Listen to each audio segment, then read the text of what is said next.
Devocionais para a família baseadas no breve catecismo de Westminster. Tiradas do livro Treinando Corações, Ensinando Mentes, de Star Miadi. Pergunta número 1. Qual é o fim principal do homem? O fim principal do homem é glorificar a Deus e desfrutá-lo para sempre. O que acontece quando você usa alguma coisa para outro propósito que não seja o seu real propósito? Se, por exemplo, você quisesse dentes bem brancos e tentasse clareá-los usando a graxa branca para sapato, funcionaria? Claro que não. A graxa de sapato é usada para clarear sapatos, não dentes. O que aconteceria se você colocasse marshmallows em sua torradeira?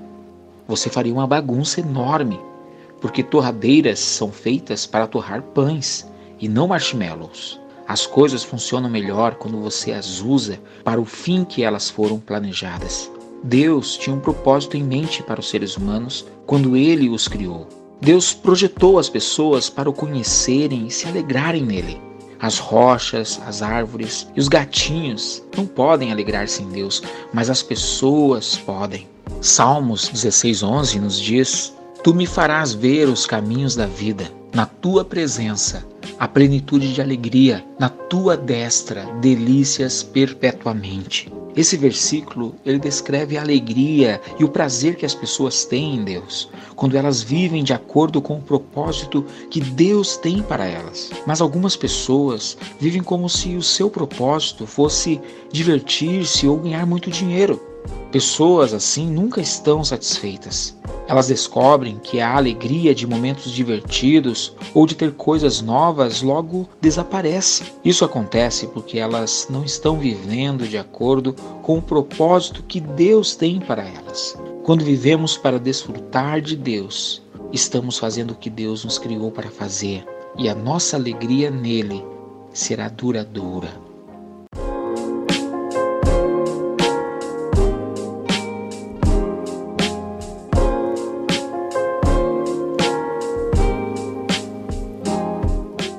Uma vez que Deus nos criou para desfrutar dele, é importante saber como nós podemos fazer isso. Você não pode desfrutar completamente de uma flor se você não parar, der uma boa olhada nela para ver o quão bonita ela é e cheirá-la para sentir o seu maravilhoso perfume. Você também não pode desfrutar de uma maçã até que dê uma mordida nela e descubra como ela é crocante e doce. Se você deseja desfrutar de Deus, você tem que gastar tempo descobrindo o quão maravilhoso Ele é. Em Lucas, capítulo 10, versos 38 ao 42, nos conta a história de Marta e Maria. Maria estava desfrutando de Jesus. Marta estava confusa sobre o propósito que Deus tinha para ela. Ela parecia pensar que o seu propósito era trabalhar duro e ser uma boa dona de casa. Jesus disse que Maria tinha feito uma escolha melhor ao preferir gastar tempo desfrutando da sua presença. Quanto mais tempo gastamos procurando conhecer o quão maravilhoso Deus é, mais nós nos alegraremos nele. Uma das coisas boas de viver o propósito que Deus planejou para nós, quando Ele nos fez, é que não importa o que esteja acontecendo ao nosso redor, nós ainda podemos nos alegrar em Deus. Se eu vivo com um propósito de ter amigos e de agradar amigos, quando meus amigos se forem, eu não terei mais motivo algum para viver. Se eu vivo com o propósito de ser bonito e saudável, quando estiver velho ou ficar doente, eu não terei mais uma razão para viver. Se eu vivo para ganhar dinheiro a fim de comprar coisas, e se alguma coisa acontecer e me faça perder tudo, então o que farei? Um dos profetas de Deus no Antigo Testamento foi Abacuque.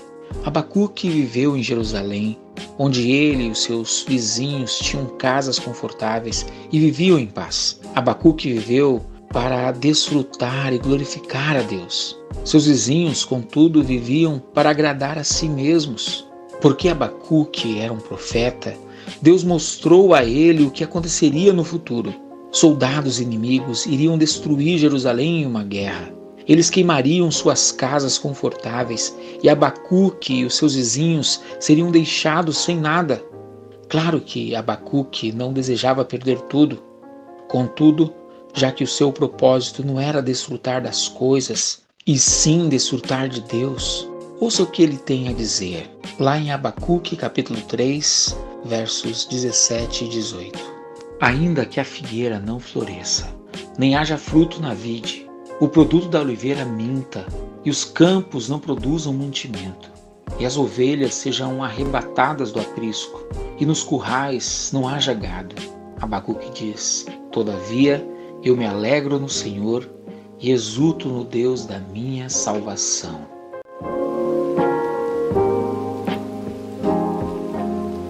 Deus fez todas as coisas com o fim de glorificar a si mesmo. Isso significa que Ele fez todas as coisas para mostrar o quão maravilhoso Ele é. Agora mesmo existem pessoas que não conhecem muito sobre a glória de Deus. Há outros que conhecem a Deus, mas não admitirão o quão maravilhoso Ele é. Mas Deus promete que um dia todas as pessoas em todos os lugares irão conhecer a sua grande glória. Olha o que diz Abacuque 2, verso 14. Pois a terra se encherá do conhecimento da glória do Senhor, como as águas cobrem o mar. Mesmo que algumas pessoas se recusem a ver isso, todas as coisas criadas foram feitas para nos mostrar algo da glória de Deus, para nos mostrar alguma coisa de como Deus é. Olha o que diz também Salmo 104, verso 31. A glória do Senhor seja para sempre. Exulte o Senhor por suas obras. E também o Salmo, verso 1, vai nos dizer que os céus proclamam a glória de Deus e o firmamento anuncia a obra das suas mãos. Quando você olha para todos os milhões de estrelas no céu à noite, o que você pensa sobre Deus? Quando você olha para as montanhas fortes e sólidas que têm permanecido ali por milhares de anos, o que você pensa sobre o Deus que as criou? A criação de Deus o glorifica. Ela nos mostra algo de como Ele é. Nós também somos criaturas de Deus e o propósito de Deus é que nós o glorifiquemos.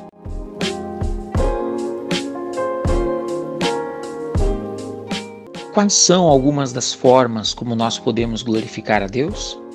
De que modo podemos mostrar o quão maravilhoso Ele é?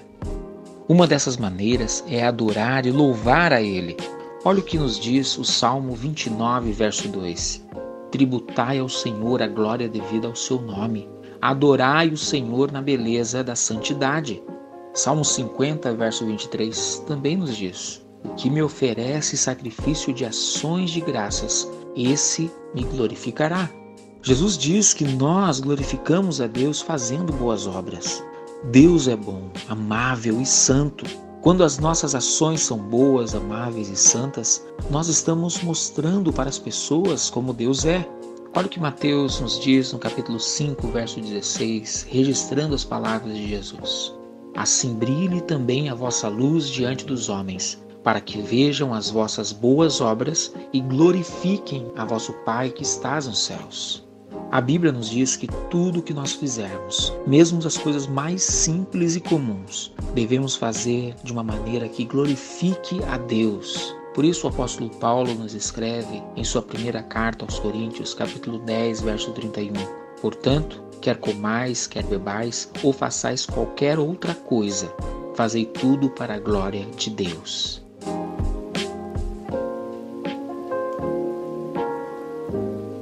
Uma coisa estranha aconteceu com o pai de Belsazar. O pai de Belsazar governava o maior reino do mundo. Ele se tornou muito orgulhoso do seu reino.